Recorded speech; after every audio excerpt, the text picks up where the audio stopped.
At nakita naman natin ang galing na pinapakita dito ng isa sa mga rising stars ng PNP na si Alejandro Yanky Yankiling. Panoorin po natin.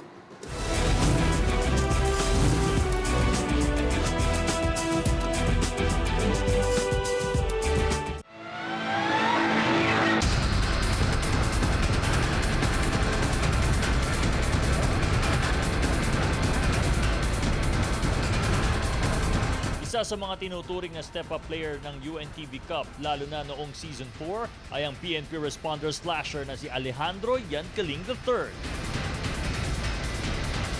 Mula sa pagiging Police Officer 1 ay umangat siya ng rango bilang Police Officer 2 as beat patroller ng QCPD Masambong Police Community Precinct.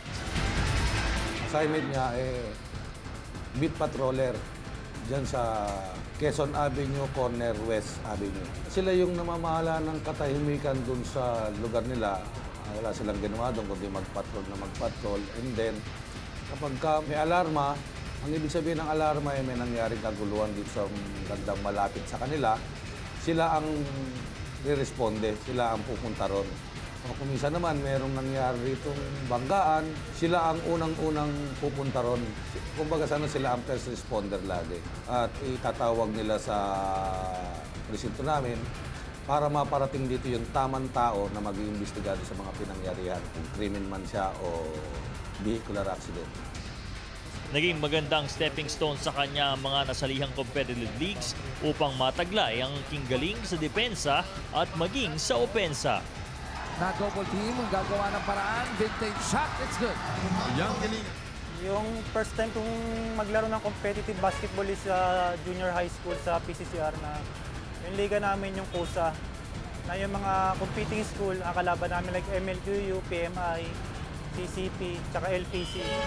And then nung college, naglaro din ako sa senior ng PCCR.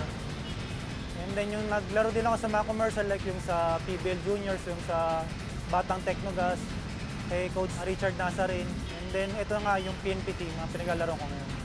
I expect na more improvement. Yung inaano sa akin ni Coach ngayon, yung bagong coach namin si Coach Emil Samson na develop ko yung offensive game ko. And then nag-contribute ako sa, hindi lang sa defense, pati yung overall aspect ng game, ma-improve ko. Bagamat busy sa pagpapatrol araw-araw, maging sa pagsasanay sa basketball at pag-aaral ay sinisiguro niya na nagagampanan ang bawat tungkulin para makaambag sa mas malawak na paglilingkod bayan ng UNTV Cup, ang Liga ng Public Servants. Time management lang naman. Sa umaga, practice kami. Sa hapon, duty. And then yung pasok naman namin sa master's degree namin every Saturday. Kay Kuya Daniel Larson, nagpapasalamat po kami sa Liga pong ito. Nakakatulong po kami sa mga taong nangangailangan at sa chosen beneficiary po namin. Asahan niyo po na pagbubutihan po namin ngayong Season 5 ang performance po ng PNP. At sana po makuha na po natin ngayong Season 5.